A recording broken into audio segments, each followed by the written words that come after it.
You're listening to an Anazao Ministries podcast. Hello, fellow systematic geekologists. And by geekologists, what I mean by that are those who like to go deeper with those things we geek out on. Welcome to another episode of Systematic Geekology. And this isn't just any old episode. This is a what if episode. One of my favorite episodes that we do around here. What if? And the reason we do these episodes is because the fans, the listeners demand it. They vote on social media, on Facebook, or probably just one post they vote, and they pick the topic that we geek out on with a what if. And I love a good what if. I love a good alternate history, alternate universe. Maybe things could have gone a little differently. I love the comic books back when I was a kid. I love the TV show. I love thinking about, man, what if? Sometimes you can what if too much in life, and I wouldn't advise that. But when we're geeking out on things, it's fun to get with friends and ask the question, what if? And so today, I have some friends with me who are going to explore what if in the MCU Infinity War movie, the heroes that were snapped away, that were blipped away, what if it was reversed? Those who were snapped away stayed, and those who stayed were snapped away. And I'm really looking forward to what is going to come out. I have no idea what we're going to talk about or what kind of plot line that Disney's going to pick up from listening from this episode and going to write their own movie, make millions, and we won't get a cent probably, but I'm excited what we're going to dream up here today. I am Will Rose. I'm from Chapel Hill, North Carolina, and I'm here with some friends. Friends, introduce yourselves. Brandon, why don't you go first? Who are you? What do you do? Where are you from? What's your favorite beverage? Okay. Well, first off, I would like to say thanks for having me back. And I like how I keep getting invited to these what if scenarios where people are dying. Because I think the other one I did was what if Gandalf didn't survive his battle with the Balrog. So I'm Brandon Knight, used to be a host here. I'm the host over at My Seminary Life, which you can also find here on the Anazao podcast network. I am from a little town called Crown Point, Indiana. If you ever seen the movie Public Enemies with Johnny Depp, he plays gangster John Dillinger. He broke out of prison right here in town. Nice. Not Johnny Depp, but the actual gangster. I wish it was Johnny Depp, though. Might have. And my favorite beverage, I would probably, I'm a coffee addict, so I'll just broadly say that. Nice. EPC. Hello. How's it going? Good. Going well. Good. Who are you? What are you up to? What are you doing these days? And your favorite beverage? Well, school started back, so I've been up to yelling at kids. May or may not have threatened their lives, but that's off the record. So I have not been geeking out on a lot lately, but I'm from, Charleston, South Carolina, since Brandon did the big old intro. We are hurricane prepping. Yep. That's a lot of fun. I went hurricane surfing today. Today, I went 2 hours to the beach and caught some hurricane waves. So there you go. The love-hate relationship with hurricanes. Yep. I got my water, got my milk and bread, just in case. I didn't really get milk and bread. I got Pop-Tarts. Milk and bread would have been responsible. Yeah. Pop-Tarts are good. If you're having a hurricane party, Pop-Tarts, that's essential. It's one of my lists. My favorite drink, I'm going to be with the season and be a little bit more specific with Brandon. Guys, I'm not team pumpkin spice latte from Starbucks. I am team apple crisp macchiato. Oh, apple. Okay. It is so good. I am team apple over pumpkin. You can fight me for it. I don't know if I have had the apple crisp macchiato. So tomorrow I will go get one. And Please I will do. let you know. Okay. Like this could have been because my edible printer broke one night and I had to hand pipe so many cookies and I did an all-nighter. And I had the first taste of an apple crisp macchiato last year. And I promise you it was in Target too. So this was anointed. Oh, perfect. The heavens opened, like the heavens opened in my first sip of the apple crisp macchiato. That's like nice. I will fight and die on behalf of it. All right. That's great. Yeah, I was passing around the meme the other day of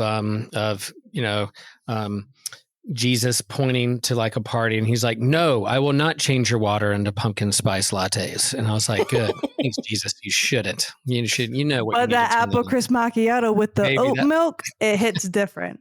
Okay. Yeah, I have a lot of favorite beverages, but I'll have to say that like I wake up in the morning, I have a glass of water, then I do like 3 coffees, and then later on in the afternoon, I have a diet Mountain Dew, and then the evening, I either have a glass of wine or a beer. That's kind of my drinking schedule all day, and I try to put some water in there throughout. So that's good.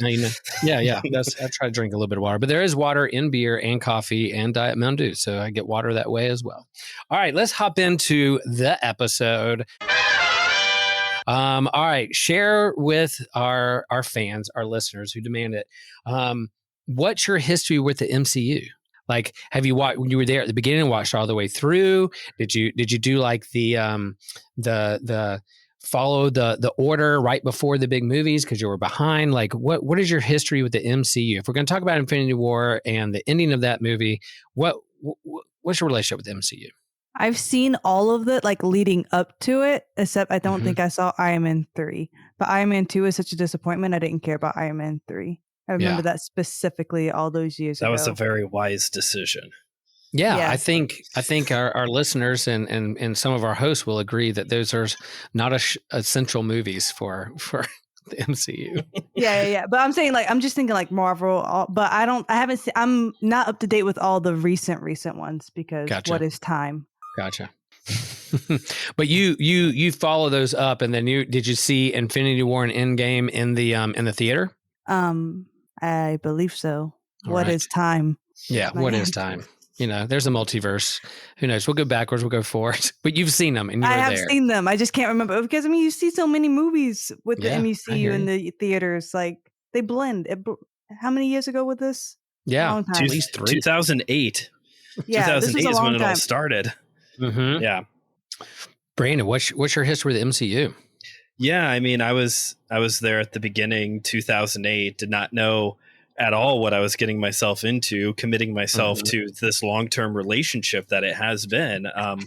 I can remember, though, just being so mad because I didn't know about this end credit scene.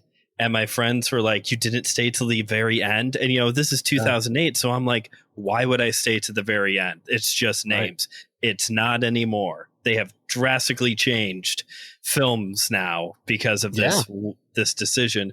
But yeah, I think I've seen most of them in theaters. I have not seen a single one this year because I am slowly becoming one of those people who's like, well, first off, what is time, but also but what also just also that. Is this Jeopardy? Are we playing Jeopardy now? What is money? What is time? But I'm starting to become one of those people who's like, man, I wish it just would have ended at Endgame. Like I don't know. There's been some good stuff along since then, but in general, I'm like, this has been so exhausting. I don't know if I want to go through another rebuilding. I'll watch them eventually. They're on Disney Plus. I'll get to them, but I've seen most of them. Go ahead. I feel like Disney Plus, now that I know I have easy access to them, it makes me more lazy in my watching up because I'm like, oh, I'll catch it up later. It's fine. Yeah. There is a before, like, and talk about time. There is like BS before streaming. I don't know if that's what BS means, but before streaming and after streaming. Yeah. Like and how it changed, even COVID and then streaming, how it changes how we view theaters. I mean, people complain that like people aren't coming to church as much anymore and attendance is low, so theaters are wrestling with the same thing. But yeah, I'm with you. Like we saw a couple movies. We caught up with some movies. We saw Baru, we saw Mission Impossible. Mm-hmm. And as the credits were going on, Cindy leaned to me. It's like, is there an end credit scene? I was like, probably not, because that's mainly just the comic book movies, but I'm gonna look this up right now on our phone to see if I need to leave or not. So yeah, it's changed how we did. And I don't know if I knew there was an end credit scene with that first Iron Man or not, or maybe someone shared later and I went back to see the movie to see the end credit scene, because I had a conversation with my friend the other day about like what's the difference between Marvel movies now and the urgency and slacking or not having a direction and before. And I was like, well, before there was this phenomena of Iron Man 2008 and an end credit scene that they're going to eventually build to the team of Avengers. And then once you get the Avengers together, they're going to fight together and build towards fighting villains and eventually build towards Thanos. And those who read the source material of what Thanos did with the Infinity Gauntlet, then it's kind of like, oh wow, are they going to do that? So there's this building to Infinity War and Endgame, and then after that, for me personally, they stuck the landing and said, what's next? It's hard to compare, and so I think right now there's no real team that they're building towards. There's no like big villain that they're all kind of rallying around. It doesn't seem to have direction that is leading somewhere. And I think that's what everybody was excited about, that these movies were leading to Infinity War and Endgame. So, but yeah, I was there from the very beginning to 2008 in the theater, saw every single one in the theater, and try to get to the theater with those now. If I miss it, or if I fall asleep, or if I'm like disinterested, then I'll always go back to Disney Plus and rewatch and maybe miss something. But yeah, cool. Well, all right. So did you guys know that there was, when you were watching Infinity War, whether it was streaming or in the movie, did you know that there was a part 2? Did you know that there was something else happened after that? Or when you got to the end of Infinity War, was it just like, oh my gosh, what just happened? What was your feelings at the end of Infinity War? I feel like with movies now, they just drag everything out. I didn't know there was a part 2, but as soon as it ended, I'm like, what the heck? Yeah. Again, this is going to happen again. Like, I mean, like, because you think about like the Harry Potter's last book, it was 2 movies. Twilight's last book, 2 movies. So like the shock of it being a part 2 was not there. It was just like, I hate you. you did all this for so long, and now you're going to make me do this again. Yeah, that's legit. I knew that there was going to be a part 2, but sorry to out myself on this one.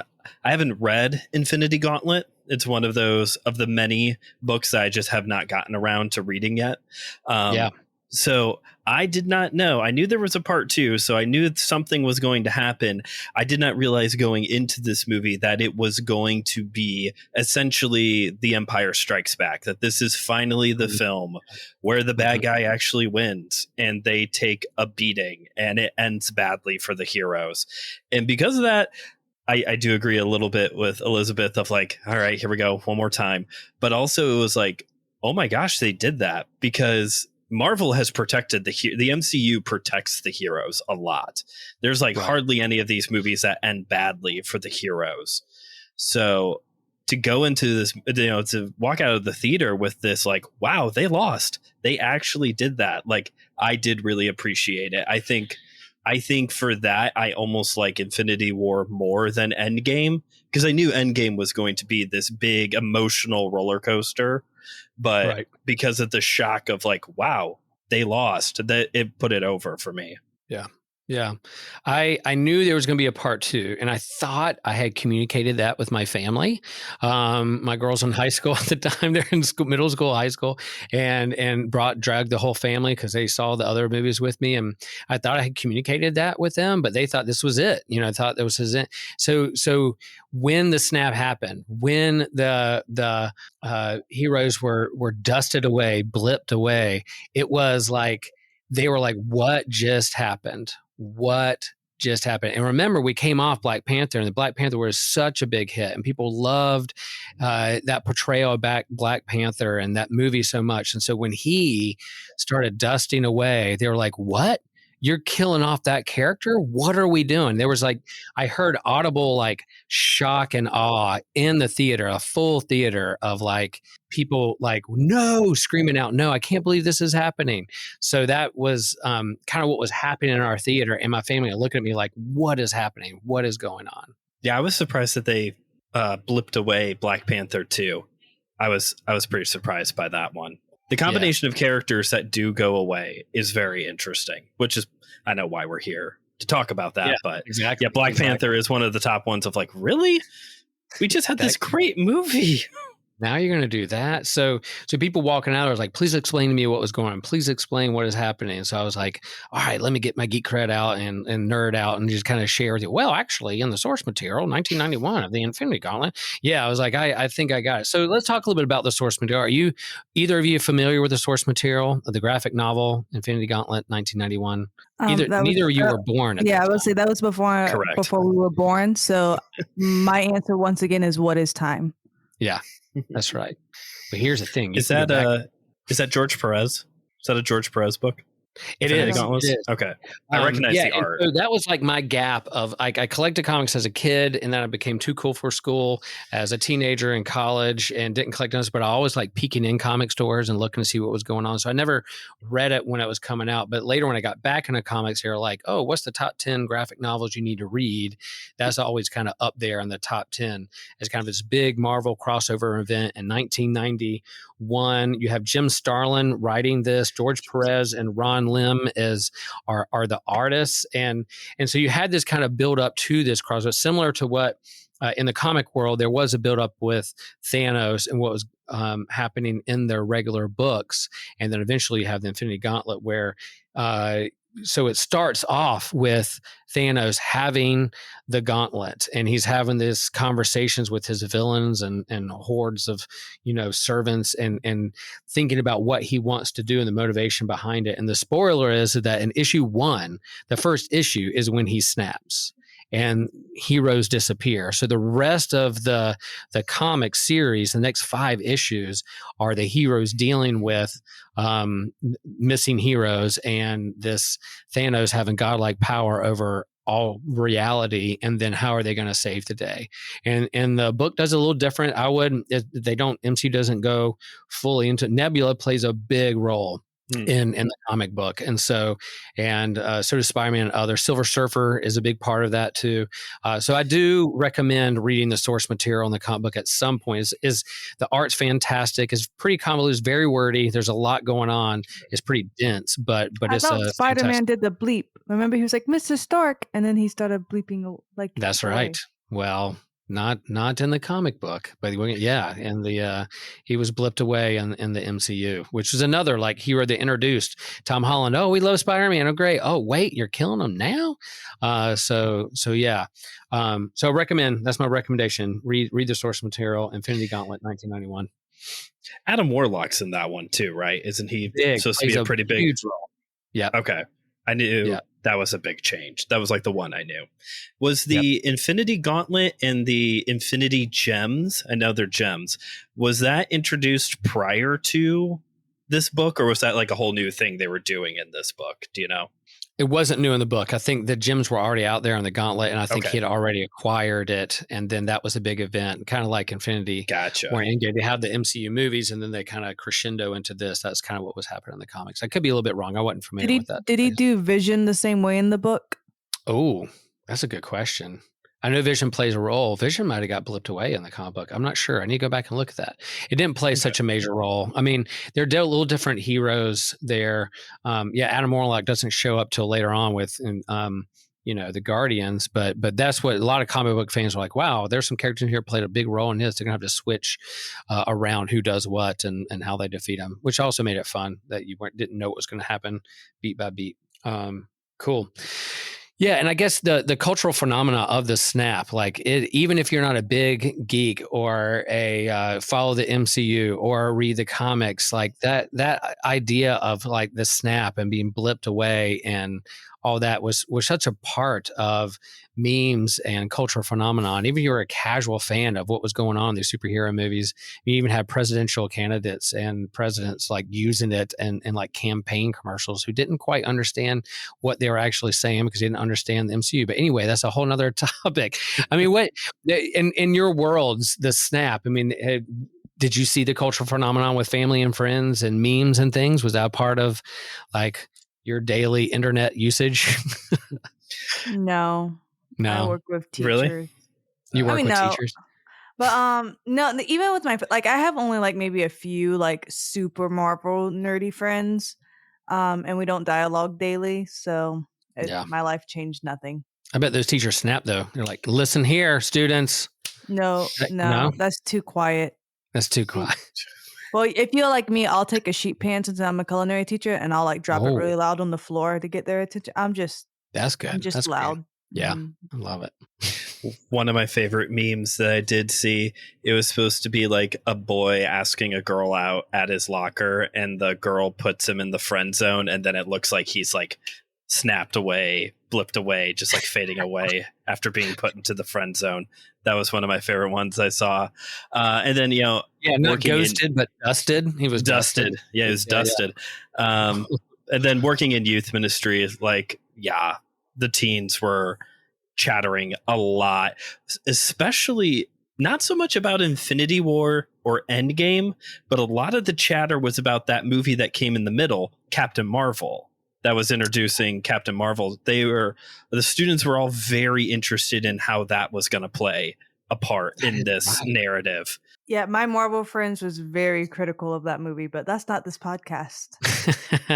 They got another one coming up, and I wonder if those same friends will be critical of what's coming up here pretty soon. But you're right, because you had Infinity War, and then the whole like thing of like the end credit scene of Nick Fury looking at his beeper that had like a call sign for Miss Carol Danvers and the symbol for Captain Marvel. You're like, oh, that's coming, and because we knew that movie was going to be between the two, but be from the 80s, like an 80s timepiece, because it had like, or 90s. Was it 80s or 90s? I think it's 90s. It's 90s because it had there's a Mallrats joke. Yeah, Mallrat. Yeah, so it was timepiece of the 90s, and then they do that. Yeah, you remember that. Good call. There you go. All right, so let's get in the episode. Let's really talk about like what if. Here's the what if. What if the snap was reversed? Boom, boom, boom. All right. So the heroes that were snapped away, here's the list. Black Panther. People audibly said no in my theater. Yeah. Black Panther, Spider-Man, Doctor Strange, Winter Soldier, Falcon, Scarlet Witch, Nick Fury, Maria Hill. I think, like Hope and Hank Pym, which, a big part. Then Surrey, I think, was also, it was implied. And then the Guardians that were snapped away, pretty much all of them, Star-Lord, Groot, Drax, Manta, they were all snapped away. All right. So those are the ones that are snapped away. And as I was looking over this list, I found it very interesting. Those who were left behind, the original 6 Avengers were all left behind. Not one of them was snapped away. So you have Captain America, Iron Man, Thor, Black Widow, Hulk, and Hawkeye were all left. And then also the others that were left was Ant-Man, who was really in like a subatomic like realm. He wasn't snapped away because he was like in the quantum realm or something like that. Rocket was the only one and Nebula were the Guardians who stuck around, and then War Machine, I might have already said that, and Valkyrie. So we're the ones that were kind of stuck there. So original 6 Avengers and a few friends, and then the newer Avengers, the newer heroes in that phase 3 and 4 of Marvel were snapped away. What do you think? Here it is. What would happen if it was the original 6 and their friends that were snapped away, and then you had that whole list stick around? What would they have done? How would the plot be different? I feel like because it was Captain America who was like really trying to push the agenda of getting everyone back, right? That was him. So I mean, if he was like the forward leader of it, but I think if the Wakanda guy, Black Panther, wasn't snapped, I feel like he would be the new forerunner because he would have the technology to back it up. Yeah. Because without Iron Man, you don't have the technology, so it would have to be Wakanda to take initiative. I love that. Yeah, Cap was because when we hop into Endgame, years had passed. Would they say 3 or 4 or 5? How many years? There was a good. What is time? It's 5. Yeah, I think it's 5. Yeah, 5 years, and so there was this gap, and they were kind of scattered, doing their own thing, and eventually they come back together because they have hope. Because Ant-Man comes back and is like, "Hey guys, what's going on?" And that it gives them kind of a spark of hope that there's another one out there, and maybe there's a chance to do something a little differently. But yeah, Cap was running like support groups for friends who lost loved ones in this kind of rapture / blip dusted away kind of thing. So that was Cap. But you're right. I agree that the first idea I had too was all right, who's going to be the leader? If Cap's the leader, the floor general doing all those things, who's out of that group who was snapped away? And Black Panther was at the top because he's a leader, he's a king, he also has the tech. So yeah, that's a fantastic idea. Brandon, what about you? What's the first initial thoughts? So the premise that's set up in, I think it's Infinity War, is that there's only one way. Doctor Strange saw every outcome, and there was only one way this was all going to work out. Right. So what's interesting is that if we flip it, this movie isn't going to work out the same way. They are not going to save the day in Endgame. What's interesting to me, though, is that there's like these characters that, to me, it doesn't matter if they're there or not. So like you were reading the list earlier, I don't see how it makes that big of a difference of whether or not Bucky or War Machine is there. Yeah. Because War Machine, at least as much as I remember, he doesn't really do much. Even like Ant-Man. I mean, if we lose Ant-Man, we do lose that great line in Endgame when they go back to the battle in New York and Ant-Man goes, well, to me, Cap, that's America's ass. Like that's, an iconic top 10 Marvel line right there. So we do lose that if Ant-Man goes away. But that's the part that really sticks out to me, that there are these, like, to us, maybe like B characters. They're B characters that shouldn't be that big of a deal if they get swapped in and out. But apparently, if Bucky is there and not War Machine, they're not going to win. They're not going to save the day in the end. Yeah. So Endgame's even darker. You say they don't save the day at all. That's the next one. If they reverse gives away, right. They lose. It's over. They got to do something different. Yeah, that's it. There are some characters that I think would be interesting if they did get switched in and out. One that I'm kind of surprised that didn't happen is I'm surprised that Groot gets snapped away and Rocket stays. Only because it's kind of established that like Groot it sees Rocket Raccoon as kind of like a father figure. And come on, right. that's comic book storytelling 101. You kill the parent or grown-up figure so that way the teenager can go on some journey, become really edgy, and then become a superhero. So I'm kind of surprised they didn't do that. Endgame is a long enough movie. We don't need like yet another really interesting subplot. But just to like see like how does Groot respond to Rocket disappearing and like the moodiness and just how he would have processed that as a teenage character, I think could have been interesting.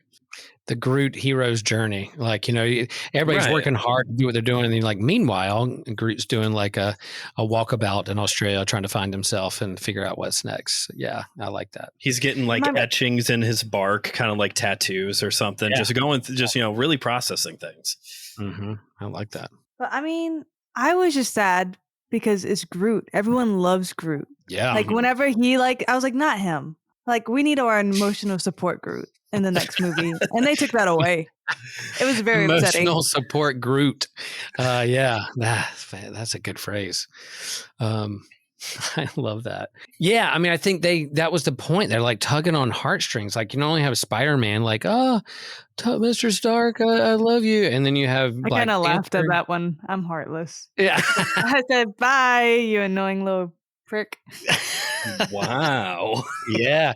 Well, here's my thought. This is what I'm thinking. So Spider-Man sticks around, and I think this is when you put Tom Holland in the black suit and he goes super emo, super dark. He becomes dark Spider-Man because he lost his father figure in Tony Stark. And then he does go like dark and moody and broody and goes out. So you don't have like Hawkeye becoming Ronin and going on a killing spree. You have like Spider-Man doing like dark stuff, but with a black suit on. Like that would be a kind of a cool way to do that. But yeah. And then Doc Strange has to think about like, all right, if that was the one way I saw, if the one thing he saw was Tony Stark getting the gauntlet and snapping, if that's what he foresaw and that's the only way it could have ended, then how do you get to that point? So eventually, similar to the other group, I think, they're dispersed, they're hopeless, it all sucks. They're like, what's the meaning of life? They get all moody and like rightfully so, like grieving process. And then what's going to pull them back together? Is it Ant-Man again, or is it somebody else that from this group that comes back and says, hey, I have an idea. We have to get Tony Stark back because he's the one who has to do the final snap at the end. That's what I saw. I think it is interesting if Doctor Strange is there. Of all the characters that I would want switched out, I think the story would have been a lot more interesting with Doctor Strange there. Because at that time, we still have very much like the Doctor Strange who doesn't want to interact with anybody. That typical comic book Doctor Strange who's like, I'm my own party here. So to see him to be put into a role where he either has to be the leader or he has to be a team player in of itself, like I think that would have been fascinating to see. Because he's kind of pompous and conceited. It's like, oh, there's only one idea. That's only going to happen. This is what it's going to be.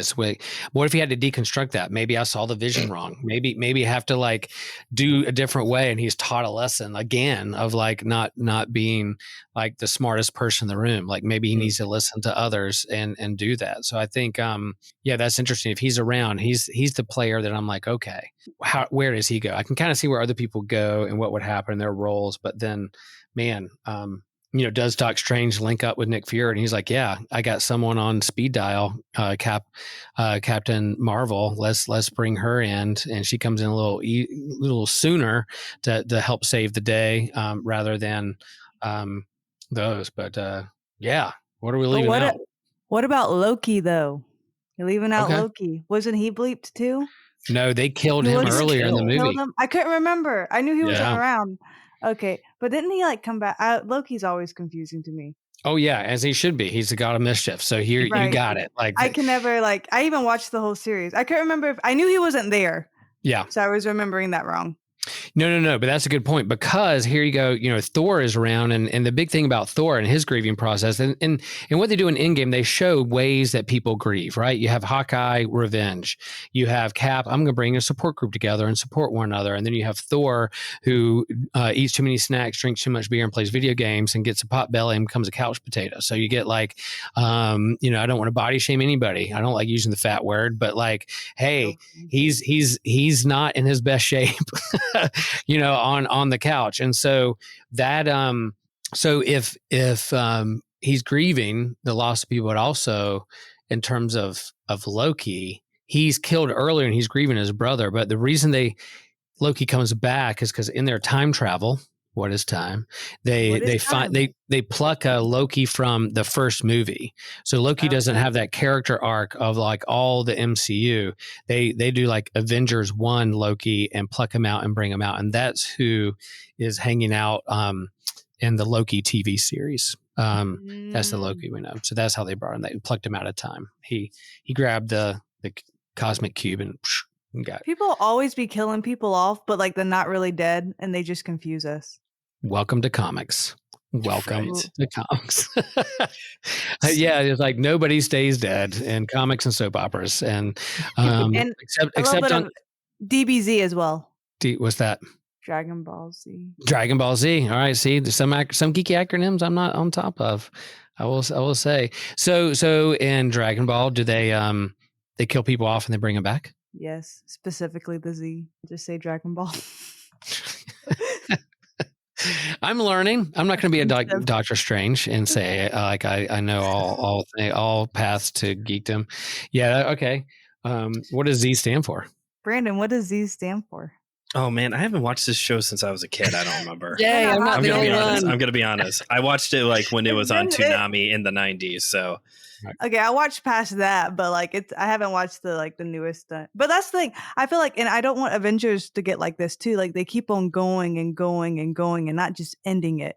And then I feel myself slipping from like the new one. Like I haven't seen the new Ant-Man. Yeah, I think, Same. or there was something else that was new that I didn't see. And I didn't have a desire to see it either. Like even like the spinoff TV series. Like, why? And that's I'm legit. I'm watching them, but I'm getting bored. Yeah, and I think that's what's happening in fandom, and part of the conversation in terms of the other phases, and then this one. Of course, Josh was like, "I love what they've done next. Some of my favorite movies." I like, that. But and some people really love them. But yeah, I think that's part of it. And some of the new TV shows, the new Loki series coming out here pretty soon. I'm pretty excited about that because I enjoyed Loki. I enjoyed WandaVision. Yeah, Moon Knight was okay. WandaVision was my favorite. Yeah, the new Loki. I'm pretty excited to see what they're going to do in that one with the timeline. And I guess as I look at this list, like a big part of what they did in comics too is like they did this event called Avengers Disassembled, because it's Avengers Assembled. They disassembled and they killed off some characters, and then they just displaced them, and then they brought in the new Avengers. So they had this whole reboot, the new number one at the top of that comic called the New Avengers. And I've been waiting to see how they do that in this phase. Are they going to do a Young Avengers? Are they going to do New Avengers? What team are they building towards? I've been kind of bored with it too, because I'm ready for them to form a new team and let's do this. And at the end of Guardians 3, I think they kind of do that with the new Guardians team.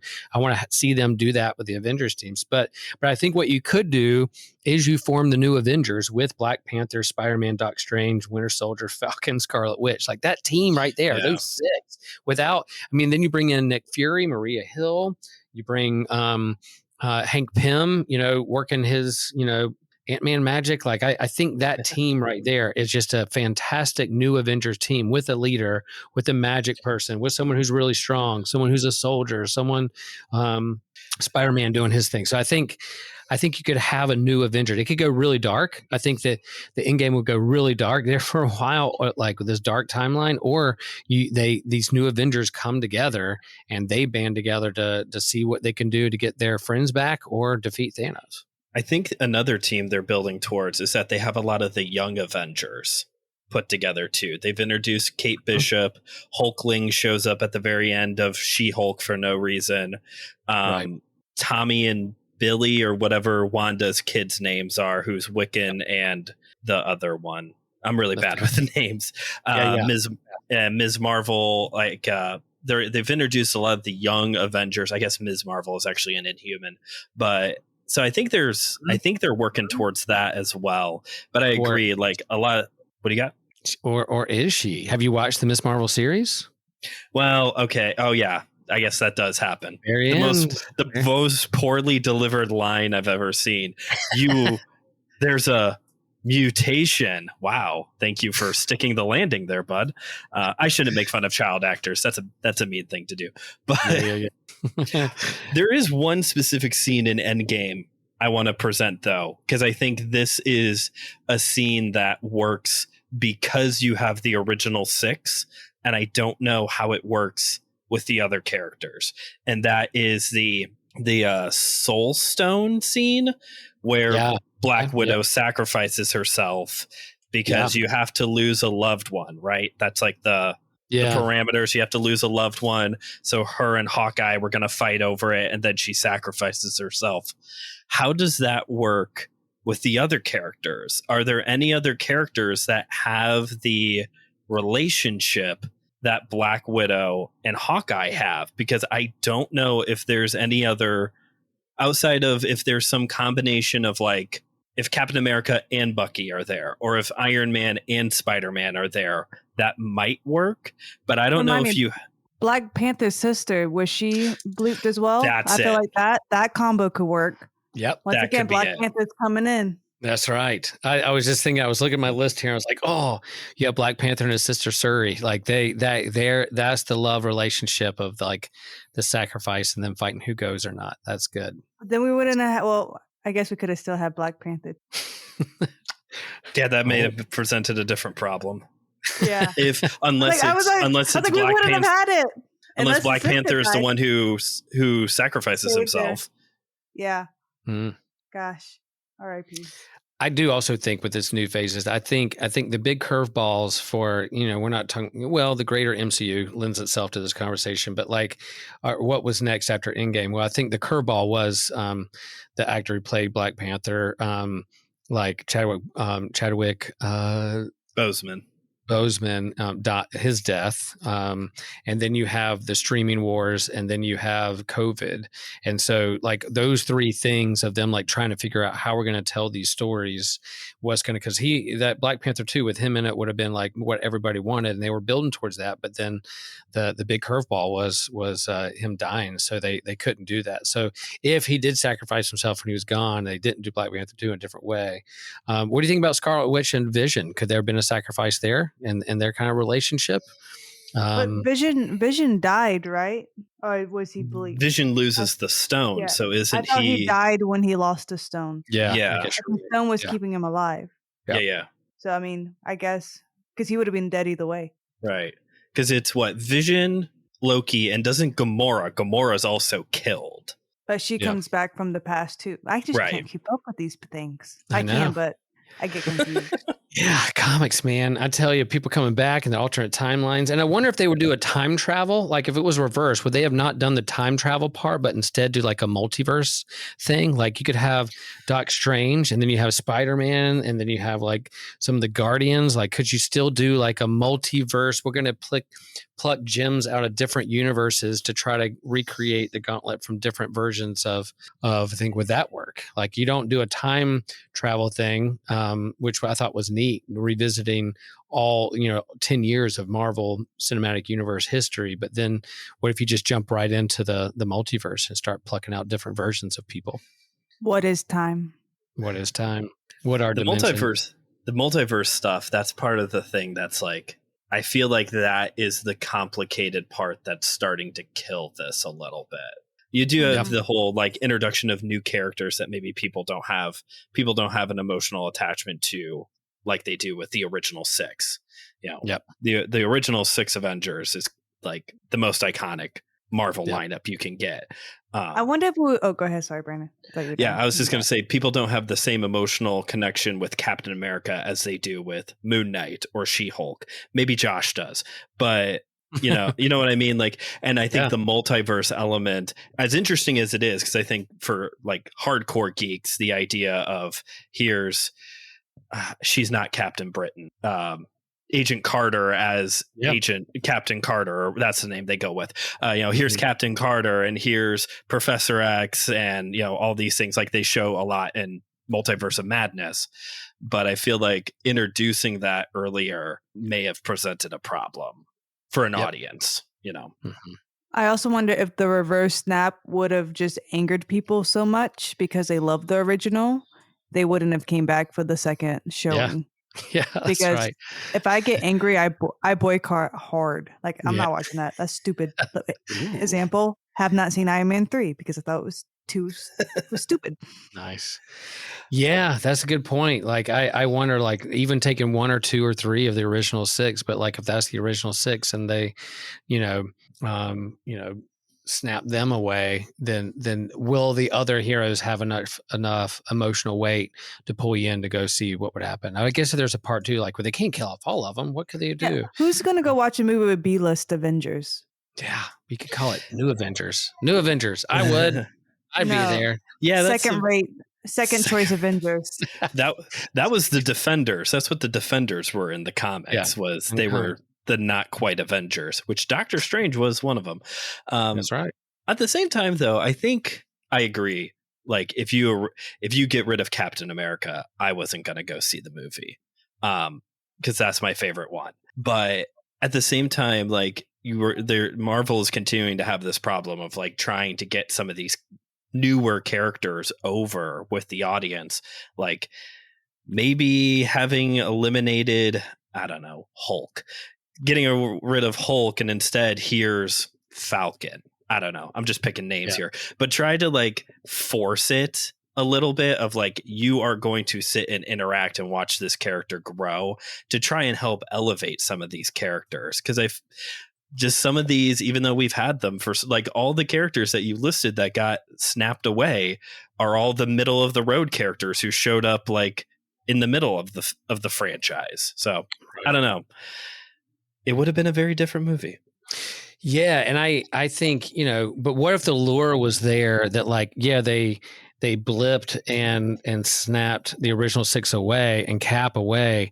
But if you knew that there's a possibility of him coming back in the next movie, or like how are they going to solve this problem? Because surely they're not going to kill him off. Would that curiosity still be there? That lure of like, I want to see how they fix this, not drawing you to see, or to been like, nope, they killed him off, I'm done, or like how they got to fix this because surely this won't be forever.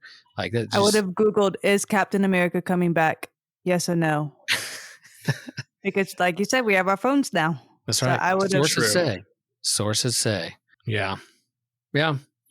I would have been there, and I would have been happy to see New Avengers. But I do find it interesting of like how they would have fixed it or where they were told differently, with Tony Stark and the end snap. There's two snaps. There's a snap that happens in Infinity War and a snap that happens in Endgame and fixes things. I mean the whole end scene with the big battle and the people are coming back and like all the big dramatic moments at the end of that game. Again, spoilers. If you're listening to this and you haven't seen these movies, I'm sorry, but like the whole thing of like Captain America picking up the hammer and saying Avengers Assemble, like, come on. I mean, that was I yelled in the theater when that one happened. and my daughter's friend had seen it the night before and she was going with us to see it again. And I was looking at Izza, and I was like, Izza, don't even make eye contact with me. I didn't talk to her or make eye contact with her all the way to the movie. And I'm like, I'm not looking at you because I don't even want to see your face. And so, but she was sitting in the seat in front of me. And so right before that scene happens, I see like two eyeballs coming behind the seat to look at me to see what my reaction's going to be. And I was like, something's about to happen. And then when that happened, I was like, yes. And she was like, there it is. That's the one I wanted to see, the look on your face. So yeah, I mean, those moments, would you be able to have those moments if it was the original six or others? I mean, that's the whole thing with Endgame, is sticking the landing of all those heroes showing up from different facets of the MCU coming into play. I think you could still do those big moments, but it would definitely play out differently. So random question, because I have a friend who literally hates this scene, and I'm not going to say how I feel, but like whenever they got the glove to Captain Marvel and they're like, you can't do this alone or blah, something like that, and then the girl is like, she won't be, and it's that girl power and they're all like walking all the girl heroes in the line. Yeah. What do you guys think about that scene? Was it too forced? Was it too forced? I think. Okay, so I'm going to set up a little bit of a groundwork first. I really liked the Captain Marvel movie. I'm one of those people who really enjoyed. That's like a top 10 MCU for me, honestly. Nice. But then she gets to Endgame and is completely irrelevant, except for that scene. And it did. That scene in particular really did feel like the Disney. Here's your Disney shot. Here's the one that they were like, okay, we need a girl empowerment scene. And I'm all for strong female characters. And I mean that in a very pandering way. But I think that could have done. I think the use of Captain Marvel and that scene could have been a little bit better. Yeah, what do you think, Will? At first I was like, this is pretty rad. Like I was like, I like what they're doing here. but then the more I thought about it, I was thinking like, okay, look, they're pandering, they're doing this. And there was even a good friend of mine. She's a Lutheran pastor. She would consider herself a feminist, and she even was like off. Later on down the road when she saw it, she's like, man, I need to talk about this. At first, she had the feeling that at first she really loved it. And the more she thought about it, she's like, wait a minute. Like, hey now, like, does it have to be just that one scene and that's it? Like, what? Yeah, it was. Okay. I felt like it was like, check, we care about women, and kept on going. Yeah. That was her feeling, and so I was like, okay, I now see your point. So, like, as a white male talking about it, I was like, oh, that's cool. But like other people who have thought deeper about this, I'm open to what people's thoughts are, why they didn't think it. Why did your friend not like it? So my friend, and I'm not going to say names, he doesn't listen to this podcast, but he's like a big. If it's brought attention to, he's just like anti, like, I can't believe they did this, blah, blah, blah. Like me personally, I'm not a feminist whatsoever. And I'm like, okay, cool scene. I see your point of view. I don't care enough. Like, that's not going to stop me from enjoying it. I was like, yeah, it was a little grabby, but I'm not going to be like, I can't believe they did that. Yeah. But this guy, he's like so black and white. He's just like, man, he's like, what's the, like, they were just trying to get views, I guess. Like, can't believe they did that to ruin the movie. Yeah. I don't know if I would go that far, but I do agree a little bit with very on the nose storytelling. If you're going to have a message in a film, cool. Just do it well. Just tell a good story, and a scene like that is a good example of doing it poorly, of like, here you go, women. We have women. Congratulations. Here's some women for everybody. Women. Here's your pander. Here you go. Yeah, I do remember, like, it wasn't that long ago. It was a few years back. I posted like one of these Marvel pictures of like all the heroes in the Marvel universe, but it was like a picture from the 80s, like a drawing of like nice. find Where's Waldo, kind of picture. And I like asked Facebook, was like, oh, if you could be any of these characters, who would you be? And there's definitely like female friends of mine who are like, well, I only have 3 choices. I have, I have Sue Storm, Scarlet Witch, and Black Widow. That's about it. Who's on this picture? And there's literally hundreds of characters.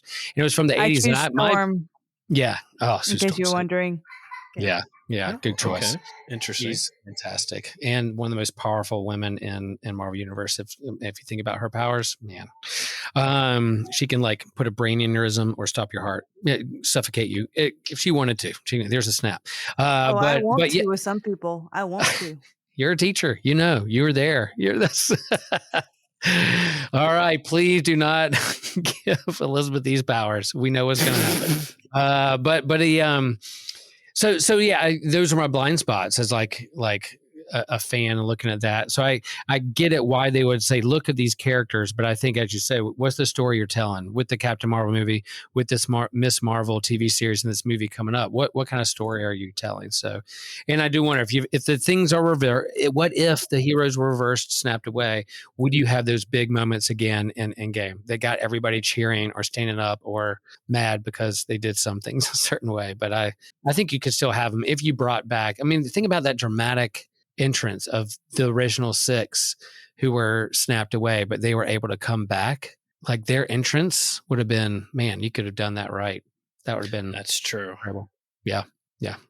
That's fun. Are we leaving anything out there as we get toward the end of this episode? Are there other threads or things we're forgetting? I mean, that's what's fun with What If, is that you can what if forever and pull that thread and go down another hole and write a whole different movie. So, anything we're hanging out? What would be the one character you would bring back then if you just had to choose one of them? Like, not strategically.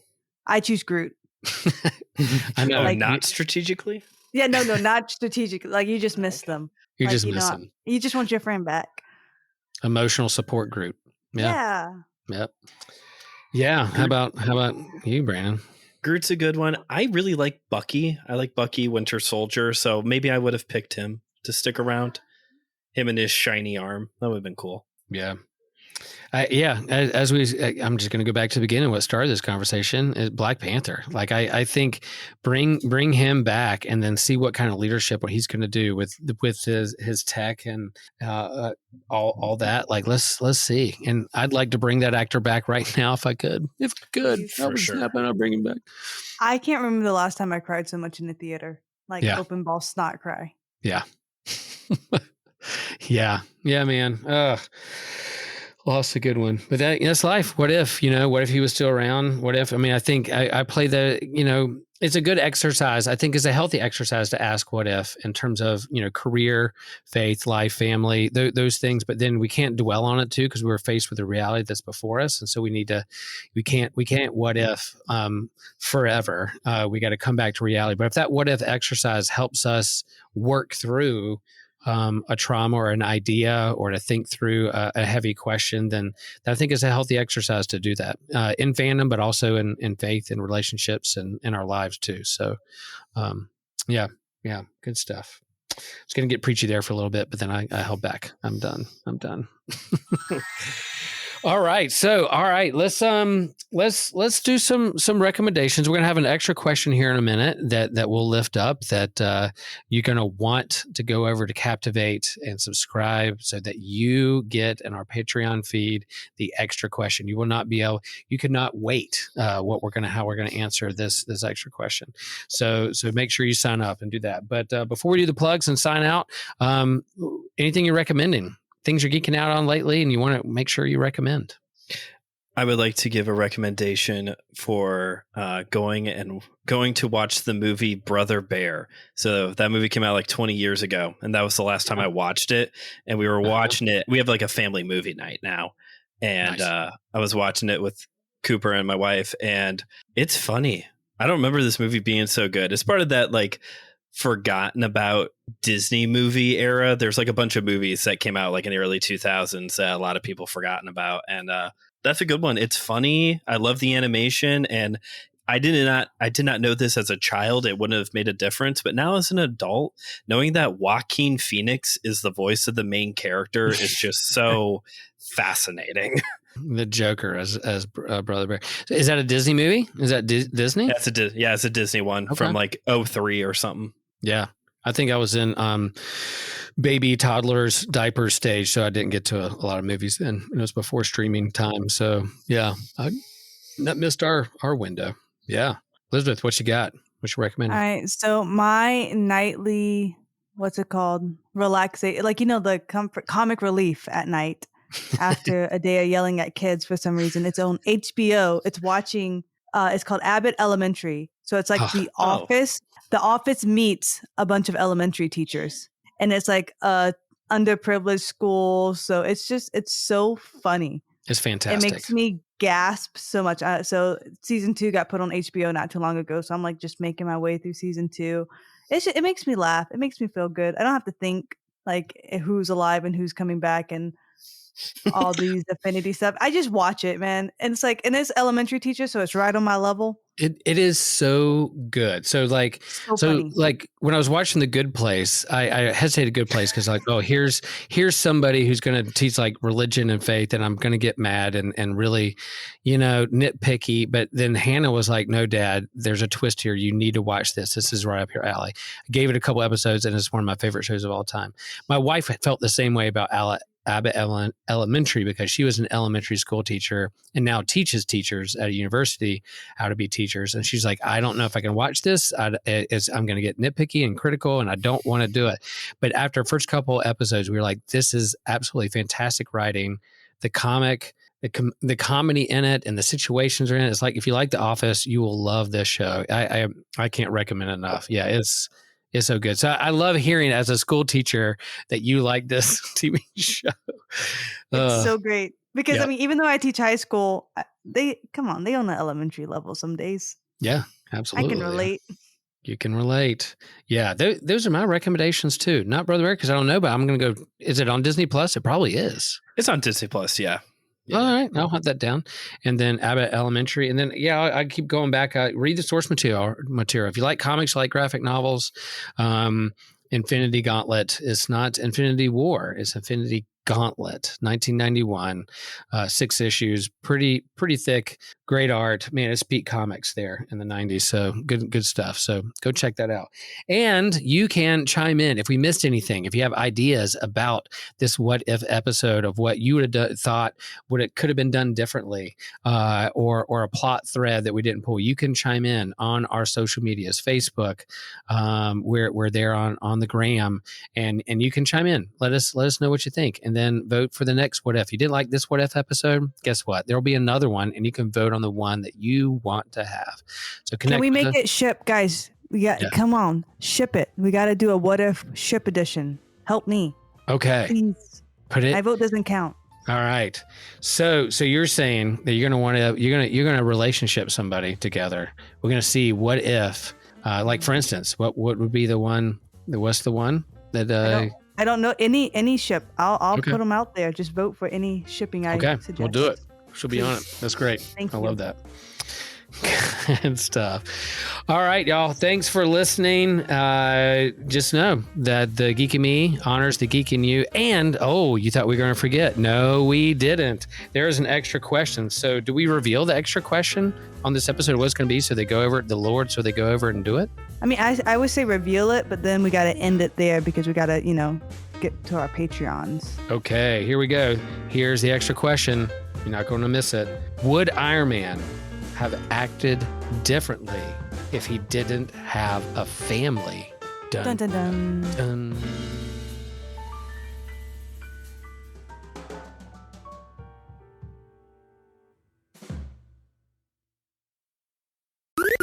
This was an Anazao Ministries podcast. If you enjoyed this show and would like to learn more about our network, be sure to check out the Anazao Ministries podcast network.